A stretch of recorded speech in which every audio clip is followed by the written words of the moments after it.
Thanks for joining us for Beyond the Minute, where we take a deep dive into the weekly real estate numbers so you can better understand the current market and we can provide you the knowledge and insight you need to have the confidence to dominate this market and your next real estate transaction.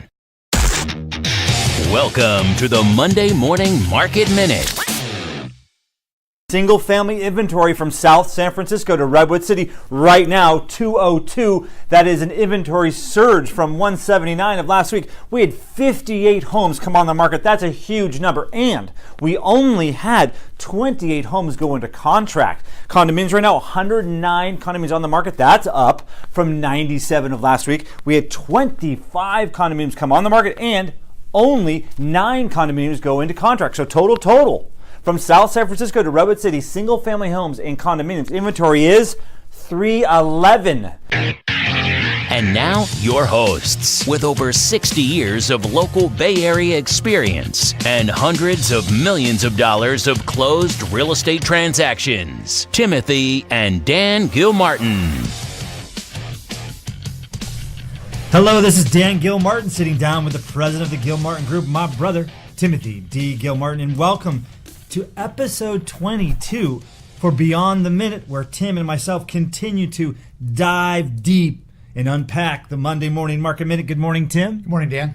So it's the first week of June 2019, and we hit a new peak last week for single-family homes and for the third week in a row for condominium market as well. Total inventory, 311. Wow. Just for reference, last year, the peak of inventory was 344. Oh, okay. So we haven't reached last year's peak yet. No. Do you remember the date of that? I believe, I didn't look, but I would assume it was around July. Okay, June 15th to June 30th. Right. The reality is that the increase in inventory is right on track for our usual increase of inventory for June and July. And the lack of sales could be a result of the holiday Memorial weekend. Our sales were down last week. Also, a little concerning is we only had 27 single-family homes go into contract, which is down from 46 the week before. So, that's a little bit concerning. Some very good news is we had 48 single-family homes close escrow, which was up from 38 the week before. And again, the high number for 2019 for total closed transactions in single-family homes in 1 week is 44. Now, for the 48 closings last week for the single-family homes, the list price sales price ratio was 101.5%, with an average days on market of 17.5, which is up slightly from the week before. So, Tim, after hearing these numbers, what are your thoughts? Well, welcome to June. I think that this is almost specifically how June acts every year. Right? I mean, when we talk about the ebb and flow of the cycle of the year, right?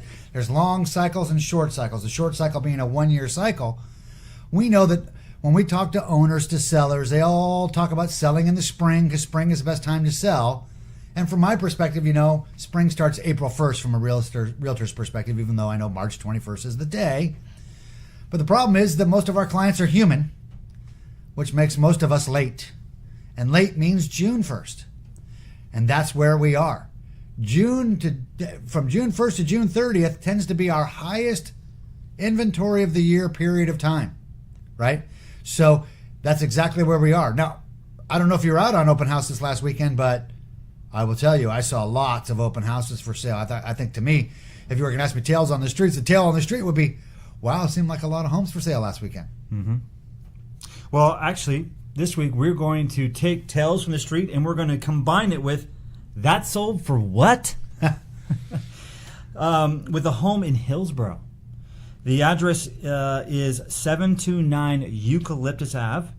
The home received a ton of interest and was listed on May 11th and sold in 11 days. The list price was $5,998,000, and we believe, from Tales of the Street, that they received 3 offers.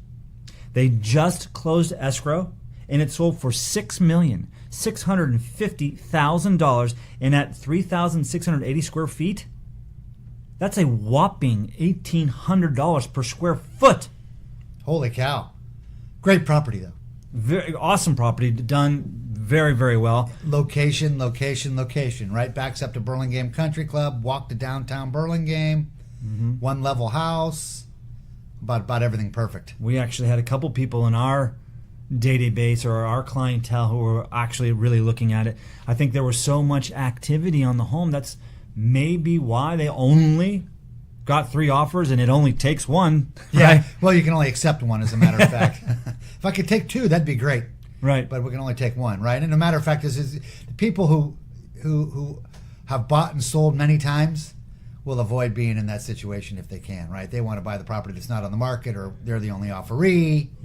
When so those offers, 3 offers on a Hillsborough home like that, don't always fall into the 1, 2, 3% per offer range. They fall into the how much will you pay for the house range. Sure. And when we look at our real estate market, and we look at the total inventory, Hillsborough has the bulk of inventory. And I say that because when we're dissecting the market and people are asking about the market, obviously it's very location sensitive, where the lower the price right now, obviously the more activity there is. And Hillsborough's been sluggish in some sense of the word. Now but the best house on the best street with the right price always sells. Absolutely. That's the beauty of the real estate market in our area. But I think the numbers you're really trying to state is that Hillsborough's inventory represents about 15% of the total market, whereas their actual number of households represents something like 5% of the market we track. So, good point. And from an easy set of numbers, that means Hillsborough has 3 times as much inventory per house as anywhere else, which makes it sound, which should be a softer marketplace, right? Right. The rest of the market, 85% of the market of property for sale, that represents 95% of the properties. It sounds like a different number, but when you take the 5% and say that's 15% of total inventory, you can see that one city, the highest priced city in the market we track, is also the slowest moving marketplace. I've been showing a lot of property in Palo Alto and Menlo, even some Los Altos, and you can just see, after looking at a lot of homes, what a deal Hillsborough is compared to those locations. Isn't that amazing? And when you look at this sale at $1,800 a square foot, that's their kind of pricing. And actually, as I've been showing property down there for the last few weeks, they're trying to get those prices, and it's actually not happening. I'm noticing a little slowdown down there. Now, again, the great house, there's a story where that's not true. Right. $1,800 a square foot is not the average sale price in Hillsborough. That's the new, probably new high. Close to it. I was going to go look, we had to start the show, and I wanted to see if that is the case. Without even looking, you and I both know. Well, I know there have been a couple of very large transactions this year in the $20 million range in Hillsborough that I think reflect a close to $2,000 a square foot sale as well. Yeah. So that kind of leads into a segue of Tales of the Street. Where's Stephan Curry buying a home? Great question. That's surely the conversation around town, isn't it? Actually, one of our, Drew saw a picture of him with one of our clients who's a builder in front of the house he's building. I'm not going to say what street it's on at this moment because I don't know if that's correct. I don't know if that's the one he's buying, and I don't want to cause a problem for that. I've heard 3 different stories. Oh, he bought on this street. Oh, he bought that street. Hey, Dan, did you hear that? Stephan bought a house on that. I go, you're the 3rd person to tell me where he bought a home, and it's a different street. Well, I'm looking forward to seeing Stephan around town. So let's find out where he bought, so you can not give us a tale on the street, but give us a truth on the street on that one. Yeah, absolutely. As you mentioned, the open house traffic was still very active, although there was a lot more to look at, great for buyers, but still relatively very active. Absolutely. I know I stopped by open houses on Saturday and Sunday, and there were groups of families in every house that I went through that were our listings, and that's what I was out looking at our listings to see how they were doing, and very, very busy. I was in San Bruno on Sunday. I got to tell you, I've talked a lot about San Bruno the last few weeks. What a great town, Dan. They had their Posey Parade on Sunday. Huge parade. Walked through town, all the baseball kids playing. They had the Posey Parade game. I must tell you, growing up in San Bruno, playing in that game was a big deal. I was in 8th grade for Parkside. We played St. Robert's.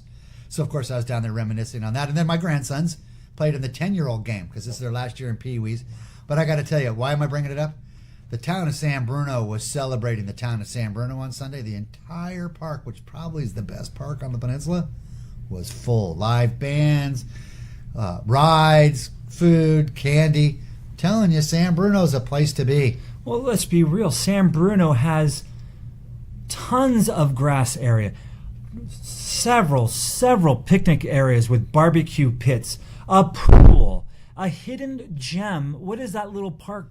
Back near in the back there with the picnic area? You didn't hear it here, but Yeah. that is a gem. I was up there last night because the boys were playing their last baseball game last night and let my dog run freely because there was no one else there at the moment.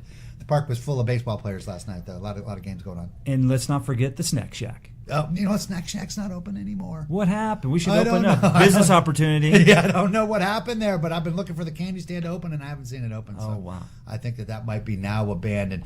But the fact is, why am I bringing it up? You know, with YouTube and the companies that are now looking in San Bruno, you know, San Bruno, if you've watched our peninsula lately, Redwood City upped their zoning about 10 years ago, and now they're 9 stories tall with all kinds of new activity going on. Well, you know, last year, San Bruno did a whole new upzoning where they get up to 9 stories along San Bruno Avenue and some of that area that will likely be gentrified over the next 10 to 20 years between 1st and 7th Avenue. Even more, yeah. There's some terrific opportunities out there. And I guess I'm just excited about the town because obviously that's where we grew up and that's where my grandsons live. My daughter, son-in-law, all my grandkids live in San Bruno at the moment. And I must tell you, I'm happy that they're enjoying that park because it's a great place to be. Here's some awesome news. As inventory just grew, interest rates went down again. Boy, isn't that amazing? I'm glad you brought that up. We're back to... Weren't we talking about raising rates back in January? Yeah. How many times? They're going to raise it 3 to 4 times this year. Now the conversation is dropping rates. Well, the market is dropping rates itself, right? Right, to be competitive. One of the reasons rates go down is about supply and demand. Well, I don't think it's a demand issue right now. I think it's a supply issue. So much money is being supplied to the bond market via other countries, Europe, and so on, that they can't get these rates to go up at all. And at less than 4% now for a mortgage versus the beginning of the year 4 3/4. Well, last week I demonstrated the difference of a half a point on $1 million. 3/4 of a point on $1 million is $7,500 a year and $625 a month. I mean, we could all use an extra $625 a month. Absolutely. That would pay off the car a lot faster. Absolutely. What are your thoughts on the most recent rhetoric regarding the economy? Oh, great question. You know, the rhetoric ultimately is all over the board. Yeah. Our economy here in the Bay Area shows no signs of stopping at all, other than gridlock based on just so much activity going on at the moment. You know, we all know that the economy operates in cycles, and we have been in a long upward moving cycle for a long time. The reality is that the cycle that we're in had several years of just kind of lost cycle time frame, right? And so maybe that's where we're regaining that. And I always believe the cycle will be 2 years longer based on all the money they printed, but that 2 years ended in like October of 18. Mm-hmm. So, by the way, I was almost right because October of 18th was over. Remember that? Yep. Last October? Sure. And didn't I say in February maybe that was our dip? Yep. I hope so. Right. Hard for me to believe that's the case, but I don't see anything in our economy at the moment slowing down in California and in the Bay Area. You know, in my 27 years of doing this, so I've been through a few cycles. What I think I'm noticing is that the adjustments that we've experienced in my career seem to be getting shorter and shorter. Because I remember the last adjustment we had versus the one, you know, it was like 2 years, like the first adjustment I ever experienced, and it seems like the last one, or it was like a year, or maybe it was 3 then 2, but you know, 3 months. Yeah. Well, and or a 5-year recession like 2007 to 2012, right? I mean, well, that was the tough So one. we're having, you know, I think since then. And those are part of the long cycle, right? So a recession like that doesn't come out of every cycle, right? I mean, the news likes to say that, well, geez, this one's going to be worse than the last one. And of course, the last one you're thinking about is 2007. How about if the last one was actually 1929? That took all the way till 2007 for us to say that's the new Great Recession, or about 86 years. Interesting, my cycle guy talks about 8.6 years as a cycle. But neither here nor there on that. The fact of the matter is that I think those big dips are different than the normal dips that you're kind of recognizing now, which is, you know, a year, 2 years, 3 months. In my economics class, I teach it this way. Bad news travels twice as fast as good news. So the market goes down twice as fast as it went up, or it will go up the next time, right? So normally, like a cycle that goes down for 4 years should be going up for 8. So 8 years from 2011 is 2019. 8 years from 2000. So, in some instances, maybe we are coming to an end of a cycle. Again, I don't think that has much impact on our real estate value this time. The key to be buying real estate right now is these low interest rates. The rate that you pay for 30 years is a lot different than the rate you pay one time, called the purchase price. Right? Yep. I mean, again, if I sold you $1 million house in 1983 and you just stayed with your 30-year mortgage, you'd have paid $1,000 for every $1,000 you borrowed. Right. Right now, you pay $450 for every $100,000 that you borrow. Free money. Exactly.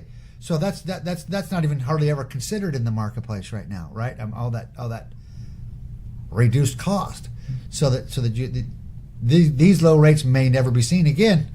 By the way, I think I said that last year, and here we are again. Right. So rates, I'm always fearful of increasing rates versus reducing rates, I have to admit. So in a roundabout way, I think you've answered the question I'm about to ask, but what should we be looking for in the coming weeks in regards to indicators on how the real estate market is doing? Well, I think our market, your market minute, and our broadcast is probably for our area the best piece of information out there, because what are we doing? We're tracking it on a week by week by week basis. I mean, you could track it daily, weekly, monthly, or annually, right? I'm thinking that weekly is a very good time to be able to stay on top of a trend of the marketplace. And so I think we need to pay attention to how this trend plays out through the summer. We're going to build inventory. It happens every time. June 15th to June 30th is the high water mark almost every year. I mean, to me, the key that we always look for is what happens after Labor Day relative to June 15th, right? And we know if we go above the inventory after Labor Day, then the market's over. Right. So that all plays out over the next 6 months to see what will happen next. But I think from a week-to-week basis, paying attention to the trends, the inventory, the number of sales. That 5-week market we like to look at. Yeah, we're right on the cusp of that right now, right? Yeah. I mean, we actually didn't have a 5-week market last week. Right, we did not. Yeah, so No. if you look at it on a week-by-week basis, some weeks, most weeks, yes, but last week, no. Next week, we would like to be back in the 5-week market, or we're out. And it just goes to show timing is everything. Absolutely. I mean, there's people last week who got the home prepared properly, put the right price on there, and have decided to do another week's worth of open house. Not that we're not going to not sell and maybe not go for over. It's just...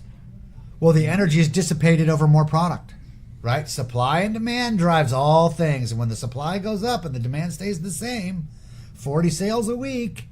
drops to 28, 46. So let's just stick with 40. If demand is static while supply goes up, then energy is going to go down, which means price. Right. So kind of wrapping up the show here, but I do have one other question. We're not accountants. We're realtors. We don't give accounting advice or tax advice. That being said, what are the rules regarding capital gain taxes, and how should that play into a homeowner thinking about selling or not? I think the key to understand the capital gain rules for a homeowner selling his home is that you're subject to a capital gain. Now, most people who, my age, 50, 60, 70 years old, who've owned a home for a long time, still think they can sell their home and buy another home without tax. And the reality is, if you're a married couple, you can sell your home and have $500,000 in tax-free money over and above what you paid for it, plus you fixed it. So say you paid $500,000 for your house and you put $300,000 in capital improvements, you're into $800,000, and it sells for $2.5 million. Well, you have a $1.7 million gain. $500,000 of that is tax-free. The other $1.2 million is not. There's other things to look at, which is improvement, the cost of sale. So when you're working with your accountants, so your basis is your price plus all capital improvements plus your cost of sale on the way out. That's what you get to deduct from taxes plus your $500,000 as a married couple, or $250,000 if you're a single individual, right? The rest of it's taxable at capital gain rates. Federal capital gain rates up to 20%, plus the Obamacare 3.68% tax on income over $250,000, and then the state of California doesn't have a capital gain tax; they just charge taxes. So when you get to $1 million number, everything over $1 million is taxed at 13.6%. But reality is it's a progressive rate. So something like that would probably be about 33% total tax on the money, on the profit over basis. So again, go to that $2.5 million home. You paid $500,000. You put in $300,000 in capital improvements. So now we're $800,000. Put your $500,000 married couple, $1.3 million. Put your $100,000 in commissions, $1.4 million. Now we have $1.1 million taxable. It's probably going to cost you $330,000 to pay taxes on that. In that scenario, what is the general rules that, as we think we understand them, regarding 2 out of 5 years, or what is that? Well, so now you have to occupy your home 2 out of the last 5 years in order to have advantage of the $250,000 or $500,000 tax-free gain. Now, in the past, I believe there was 2 out of any 5 years. Is that 2 years? Did that get changed to consecutive years? You know, that's a great question. I don't have an answer to. I don't recollect that changed. I know what has changed is if you own an income property that you move into and try to to convert it from a capital asset to a personal asset. Right. You have to live there 5 out of 5 years. Because that was a wonderful trick or trick of the trade, if you will, for people who own a bunch of property and then just start moving in, moving and just keep working. They caught on to that. Yeah. So if you're a young person though, in this upwardly moving marketplace, you could have started in 2012 with a house and taken your $250,000 as an individual. Some properties up even $500,000 and done this once or twice over this time frame. And $500,000 in tax-free money is worth about $800,000 in my book. $700,000 anyways. Sure. You got to figure 40%. You got to figure you got to make $700,000 anyways to have $500,000 left over. Absolutely. A lot of great information. Any other different questions you're getting? Not at all. I just know that the market right now, it seems to be really working well, both for buyers and sellers. There's plenty of product to be purchased out there, and yet sellers are getting their prices. And San Bruno's a great place to live, as far as I can tell. And as of this week, really, like you just said, it's an opportunity for buyers right now. I think so. More inventory, interest rates are down. Exactly. But you know what? So that makes our prediction of a couple months ago wrong. Money's not going to be cheaper and prices aren't coming down. Well, money is a little bit cheaper, but prices are going up still. Right. So great. That's the one. I've been wrong on interest rates most of my career because I've always believed they were going up. Hard to believe they can go down from where we are. Keep saying that because the more you say, the more they go down. I love exactly. I've told my students that for years too. I've been wrong 37 years in a row, which means I'm 37 years closer to being right. Super. Hey, we just ran out of time, really, but great show. If you want to continue to be in the know about what's really going on with the Mid-Peninsula real estate market, then simply stay tuned to the weekly Monday morning market minute and Beyond the Minute to discover if the inventory has any dramatic shifts, if sales are staying on pace, or if there are any market events that lead to change. Thank you again for listening, and if you have any questions, continue to reach out to Tim and myself. Our website's thegilmartins.com. Tim's email is tim@thegilmartins.com. I'm dan@thegilmartins.com. Plus, when you decide to subscribe to the show on iTunes, Google Play Store, Stitcher, Spotify, or Pandora, you can always feel comfortable that you won't miss out on the newest episode. Also, it would be great if you could give us a 5-star review, which makes a big difference in spreading the word out to even more people. Have a great day. We look forward to speaking with you next week. Thank you, Tim. Excellent show. Thanks.